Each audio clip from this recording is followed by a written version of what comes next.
앞에만 섰는데도 소리가 크게 들리는데요. 예, 안녕하세요. 예, 금요일 여호수아 2장을 나누게 된 윤혁 형제입니다. 요즘 MZ 세대라는 단어를 하루에 한 번쯤은 이렇게 듣게 되는 것 같습니다. 혹시 성도님들은 MZ가 뭘 의미하는지 아십니까? 예, 제가 설명을 드릴게요. MZ는 1980년대 초에서 2000년대 초에 출생한 사람들을 의미하는 밀레니아라는 단어의 M하고 1990년대 중반에서 2000년대 초반에 걸쳐 태어난 사람을 일컫는 디지털 네이티브라는 단어에서 따온 G를 합쳐서 이렇게 MZ세대라고 한다고 합니다.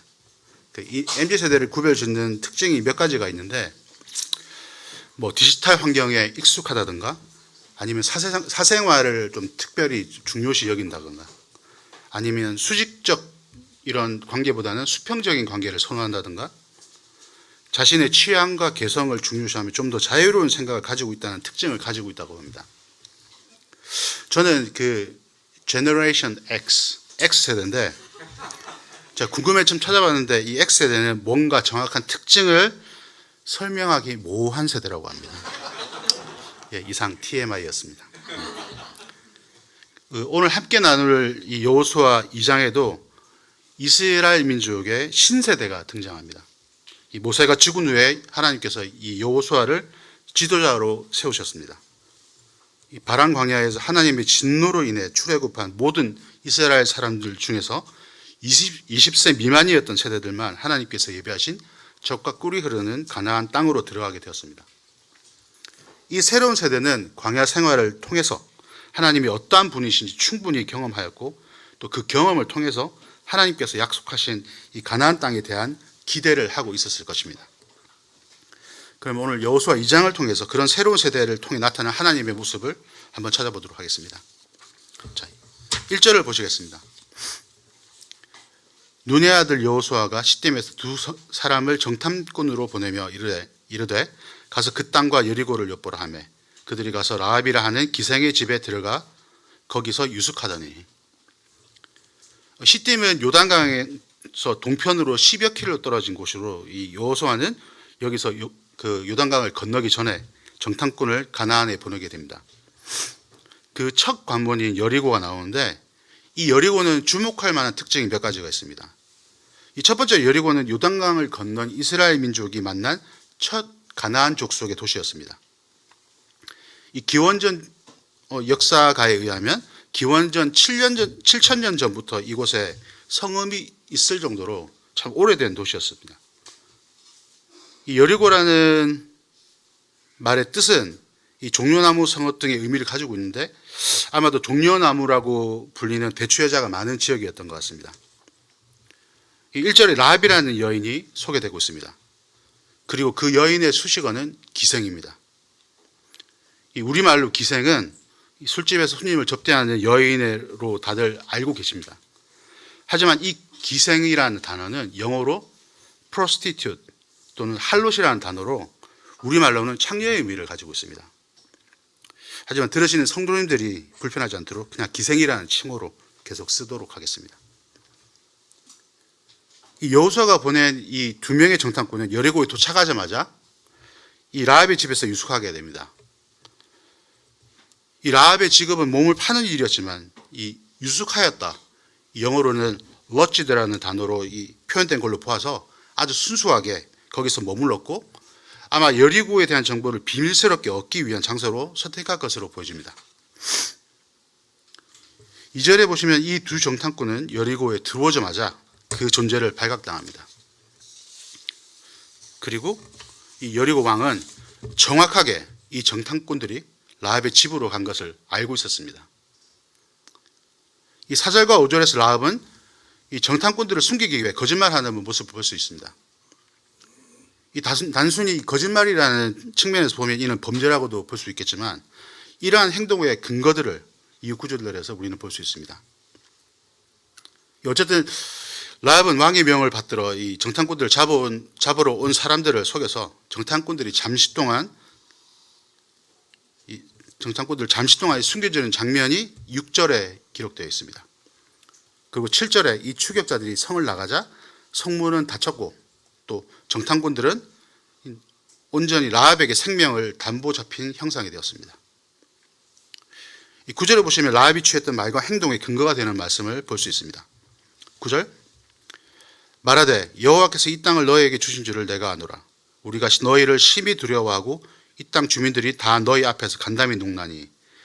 10절 이는 너희가 애굽에서 나올 때 여호와께서 너희 앞에서 홍해 물을 마르게 하신 일과 너희가 이런 요단 저쪽에 있는 아모리 사람의 두 왕 시온과 오게게 행한 일 곧 그들을 전멸시킨 일을 우리가 들었습니다. 우리가 듣자 곧 마음이 녹았고 너희로 말미암아 사람이 정신을 잃었나니 너희의 하나님 여호와는 위로는 하늘에서도 아래로는 땅에서도 하나님이시니라. 이 9절부터 시작되는 이 라합의 고백 속에서 우리는 그 당시 가나안의 상황을 대략적으로 볼 수 있습니다. 이 라합의 고백의 첫 번째는 바로 그가 살고 있는 땅, 그 가나안 땅을 하나님께서 이스라엘에게 이미 주셨다는 고백입니다. 이미 하나님께서 주시기로 약속을 하셨기 때문에 자기가 살고 있는 그 여리고성 또한 이스라엘에 의해 정복당할 것이라는 사실을 이미 라합은 알고 있었습니다. 이 사실은 라합의 고백으로 보아 라합만 알고 있던 사실은 아니었습니다. 그곳에 거하는 사람들 모두가 이스라엘 사람들을 두려워하고 있었습니다. 그뿐 아니라 어떻게 하나님께서 애굽에서 이스라엘을 불러냈으며 홍해를 마르게 하여 건넌 사실들, 요단 동편에 있는 시온과 옥에게 행한 모든 일을 다 알고 있었습니다. 그 사실을 들은 여리고 사람들은 모두 아마 심장이 가슴에서 발로 툭 떨어지는 것을 경험했을 겁니다. 이 11절에 정신을 잃었다라고 표현되어 있는데 이 킹제임스 성경에는 모든 사람에게 어떠한 용기도 남아있지 않았다 이렇게 표현되어 있습니다. 이것은 곧 그 하나님에 대해 어떠한 대항도 할 생각조차 하지 못할 만큼 두려워했다고 볼 수 있습니다. 하지만 이 동일한 소문을 전해드린 여리고 사람 중에서 그 소문에 반응한 사람은 오직 라합밖에 없었습니다. 왜냐하면 나중에 여리고성이 함락할 때 구원받은 사람은 라합과 그의 가족들 뿐이었기 때문입니다.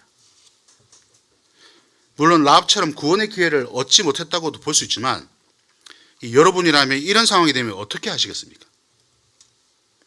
이미 여러분의 운명이 정해져 있다면 어떻게 하시겠습니까? 저라면 속히 여리고성을 떠나든지 아니면 내가 왕이라면 성문을 열어서 이스라엘을 그냥 지나가게 하든지 최대한 내가 할 수 있는 모든 방법을 동원해서 이스라엘과 이스라엘 하나님 앞에 걸림돌이 되지 않도록 노력했을 것입니다. 이 후에 나오는 일이지만 라합 외에는 그런 행동을 취한 사람이 단 한 명도 없었습니다. 이 11절과 13절을 보시면 이 정탐꾼들을 도와주는 라합의 요구가 기록되어 있습니다. 그 요구를 한마디로 요약하자면 그것은 구원입니다. 라합은 이 정탐꾼들을 도와준 대가로 자신과 가족의 구원에 대해 요구하였습니다. 비록 그 자신은 이 기생의 일을 하였지만 이 전지전능하신 하나님 앞에서 그는 자신의 행동에 대한 대가로 구원을 요청하였습니다. 하나님께서 가나안 족속과는 어떤 언약도 맺지 말라고 이미 말씀하셨습니다. 이 문자 그대로만 보면 이 정탐꾼들은 하나님의 말씀을 거역한 것이고 정탐꾼의 역할 수행에 대한 이 보상을 받을 게 아니라 벌을 받아야 될 상황이었습니다. 하지만 2장 마지막에 이들이 무사히 이스라엘 진으로 돌아가 여호수아에게 이 모든 일을 보고했을 때 그들이 벌을 받았다는 내용은 어디에도 없습니다. 이 내용에 대해 깊이 있게 찾아보지 못했지만 우리는 이를 하나님의 성품 또는 구약 시대에도 경험해 볼 수 있는 하나님의 은혜라고도 볼 수 있을 것입니다. 지금도 마찬가지겠지만 이스라엘 가운데 나타난 하나님의 말씀은 절대적이었습니다. 하지만 항상 하나님의 그 절대적인 성품 또 그 말씀 이면에는 하나님이 택하지 않은 이방인이라 할지라도 하나님을 경외하는 사람들에게 은혜를 베푸시는 모습을 우리는 간혹 볼 수 있습니다. 이 15절부터 나오는 말씀은 정탐꾼들을 안전하게 이스라엘 진영으로 돌려보내는 장면입니다. 이 라합의 집은 이 성벽에 위치하고 있었고 성문이 굳게 닫힌 상황에서 탈출할 길은 성벽을 타고 내려가는 길밖에 없었습니다. 그래서 그들은 라합이 달아내린 줄을 타고 성 밖으로 나갈 수 있었고 라합이 제안한 대로 사흘을 산에 숨었다가 안전하게 요단강을 건너 이스라엘 진으로 돌아갈 수 있었습니다. 그리고 그 정탐꾼들은 라합이 달아내린 창문에 붉은 줄을 매고 그의 부모, 형제 그리고 그 아버지의 가족을 집에 모으면 그 집안에 있는 자들은 구원을 얻을 것이라는 약속을 하였습니다. 저는 이 내용을 보고 약간 엉뚱한 생각을 좀 해봤습니다. 이미 여리고 성 안에 거하는 가나안 사람들은 이스라엘에 대한 또 이스라엘의 하나님에 대한 두려움을 가지고 있었습니다. 그리고 아마 이스라엘이 시딤에 머물러 있고 또 정탐꾼이 성내로 들어왔던 소식을 바로 알 수 있을 만큼 아주 민감한 상태였습니다. 그 정도 민감한 상황이었다면 조금의 변화에도 민감하게 반응하지 않았을까요? 이 생전 없던 붉은 줄이 이 라합의 집에 걸려 있었는데 그걸 이상하게 여기지 않았다?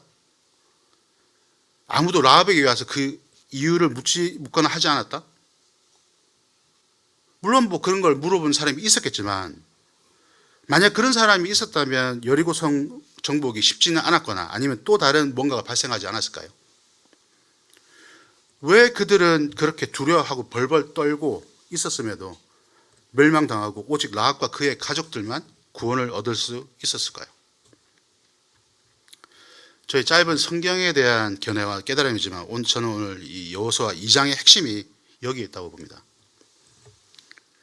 단순히 하나님을 두려워하는 것과 하나님을 경외하는 것은 아주 큰 차이가 있습니다. 여리고성 사람들, 나아가 이 가나안 족속들은 이미 하나님이 어떤 하나님이신지 들리는 전쟁의 소문과 역사를 통해 알고 있었습니다.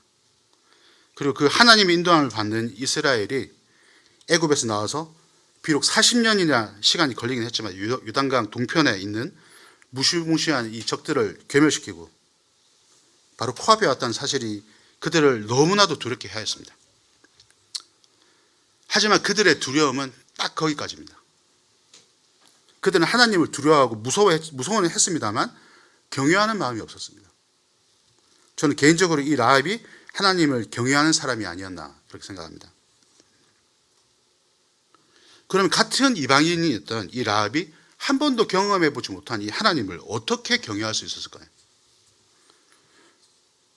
라합 또한 이런 소문들을 통해서 이스라엘이 어떻게 애굽을 벗어나고 또 어떻게 요단강 동쪽의 강적들을 물리쳤는지 이미 다 알고 있었습니다. 그 외에 또 이스라엘에 대해 또 어떤 얘기를 전해 들었는지 알 수는 없지만 이 9절의 그의 고백 속에 보면 여호와께서 이 땅을 너에게 주신 줄을 내가 아노라 라는 고백을 통해서 이미 아마 많은 소식들을 이스라엘에 대한 소식들을 전해 들은 걸로 보입니다. 이 라합이 들은 이스라엘의 하나님과 또 이스라엘의 행적에 대한 소식들은 그가 하나님이 어떤 분이신지 알 수 있기에 충분했던 것 같습니다. 그나마 이런 사실들을 통해서 하나님에 대한 믿음이 생겼고 더 나아가 하나님에 대한 경외하는 마음이 생겼을 것입니다. 그래서 이 라합은 이러한 하나님을 믿고 그분을 경외하게 되었고 자신에게 기회가 찾아왔을 때 이 하나님에 대한 자신의 믿음을 고백하고 또 그에 합당한 행동을 취했습니다. 히브리서 11장 31절에 이런 말씀이 있습니다. 믿음으로 기생 라합은 정탐꾼을 평안히 영접하였으므로 순종하지 아니한 자와 함께 멸망하지 아니하였고 물론 그는 그러한 하나님을 믿고 경외하는 마음을 가지고 있긴 했지만 여전히 기생이라는 직업으로 생계를 유지하고 있었습니다.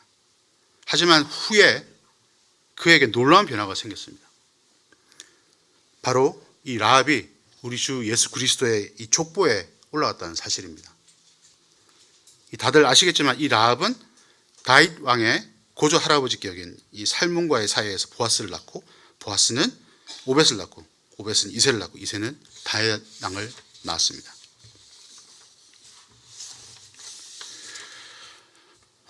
야고보서 2장 25절에 이런 말씀이 있습니다. 또 이와 같이 기생 라합이 사자들을 접대하여 다른 길로 나가게 할 때 행함으로 의롭다 하심을 받은 것이 아니냐. 이 라합의 그 믿음, 이 하나님을 경외함은 정탐꾼들을 도와 이스라엘이 하나님의 약속의 땅으로 들어올 수 있었던 한 부분을 담당했습니다. 그리고 야고보서 말씀처럼 하나님은 그를 의롭다 하십니다.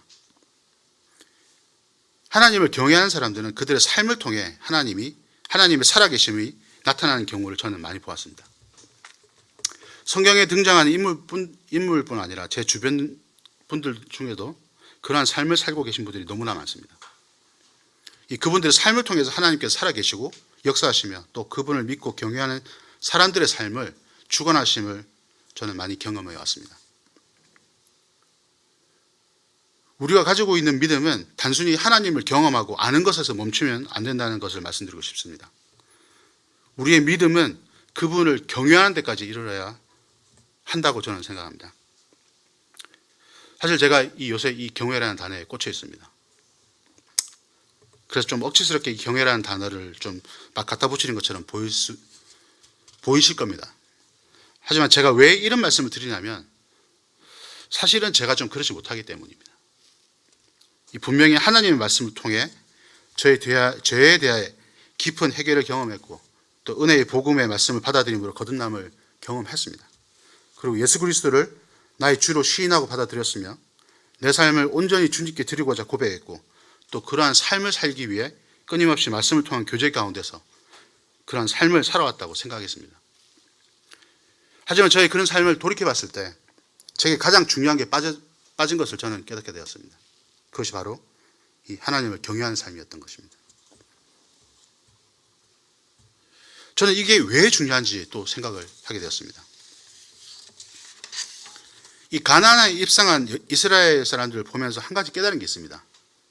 하나님께서 이스라엘을 가나안에 거하시게 하시는 것이 이스라엘에 대한 궁극적인 목적이 아니라는 것은 이미 여러분들이 다 알고 계십니다. 하나님이 이스라엘 백성이 하나님의 제사장 나라가 되며 이 거룩한 백성이 되리라고 말씀하셨습니다. 그 말인 즉슨 하나님은 이스라엘을 통해 이 세상 모든 민족들이 하나님을 만나기를 바라셨습니다. 하나님 이스라엘을 통해서 이 세상 모든 민족들이 하나님을 만나기를 바라셨습니다.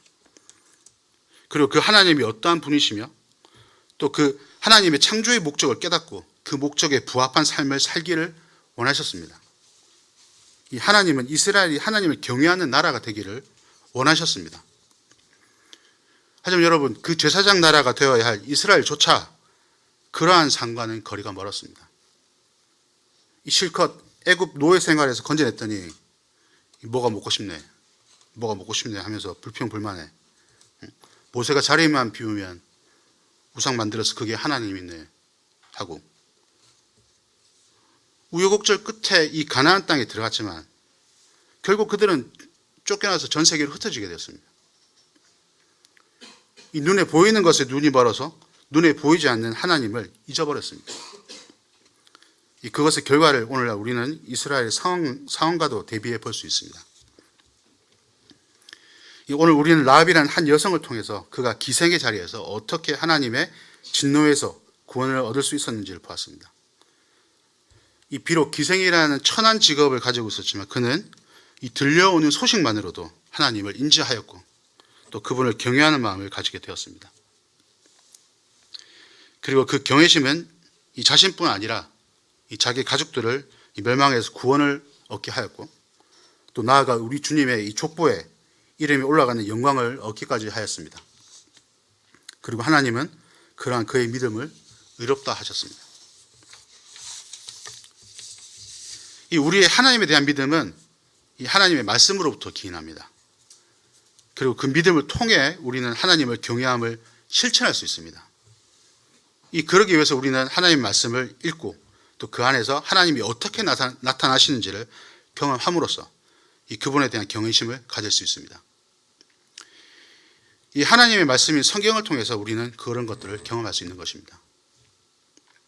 단순히 이스라엘이 가나안에 들어간 것에 만족한 것처럼 영원한 형벌에서의 구원에 만족하는 삶은 이 적과 꿀이 흐르는 가나안에 들어갔지만 결국 멸망당한 이스라엘처럼 될 수 있다는 것입니다.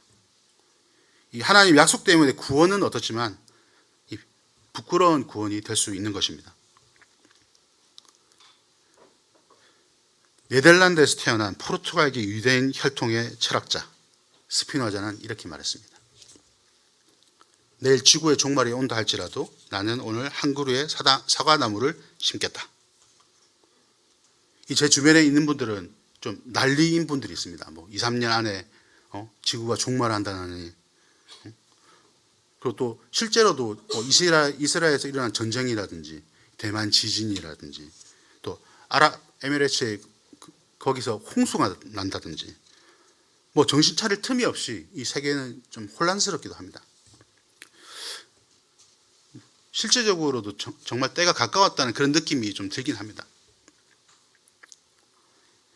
저는 이 여호수아 2장 말씀과 이 라합이라는 사람을 통해서 이 마지막 때에 나에게 가장 우선시 되어야 하는 것은 바로 하나님을 경외하는 마음이라는 것을 다시 한번 깨달았습니다. 내일 지구의 종말이 온다 할지라도 나는 오늘 하나님을 경외하는 마음을 가지겠다. 이 하나님을 경외하는 삶과 마음과 삶은 저에게 이 제 삶의 변화를 가져다 줄 것입니다. 그리고 그 변화는 저의 사랑하는 가족들이 먼저 느끼게 될 거고 또 성도님들도 느끼시게 될 것입니다. 그렇다고 저를 이게 표적 수사하듯이 제가 뭘 하나 하나부터 열까지 다 이렇게 지켜보라는 말씀은 아닙니다. 이 세상의 변화와 상황은 우리로 하여금 하늘보다 땅을 쳐다보며 살게 만들고 있습니다. 이 양이 이 땅만 보면서 풀을 뜯다가 좀 더 좋은 풀을 찾다 보면 어느샌가 무리로부터 벗어나게 되고 길을 잃은 어린 양이 됩니다. 옛날 분들은 아마 이게 무슨 얘기인지 아실 겁니다. 이 양은 풀을 뜯는 게 그들이 죽을 때까지 하는 일이지만 양은 목자의 음성을 듣거나 목자견의 인도를 따라 야지 살 수 있습니다. 좀 다른 의견들이 있습니다만 일반적으로 양은 시력이 엄청 나쁘다고 합니다. 그래서 땅만 쳐다보고 그렇게 다닌다고 하는데 이 어지러운 세상을 이기는 힘은 땅만 바라보며 매일 뜯는 풀에서 나오는 게 아니라 바로 이 목자의 음성에서 나온다는 사실을 기억하셨으면 좋겠습니다. 그리고 그 목자의 음성을 듣고 경외하는 마음으로 하나님을 따르는 것, 그것이 우리에게 내려진 이 축복이 아닐까 생각합니다. 말씀 한 구절을 읽고 마치도록 하겠습니다. 복 있는 사람은 악인들의 꾀를 따르지 아니하며 죄인들의 길에 서지 아니하며 오만한 자의 자리에 앉지 아니하고 오직 여호와의 율법을 즐거워하여 그의 율법을 주야로 묵상하는 자로다. 이상 말씀 마치도록 하겠습니다.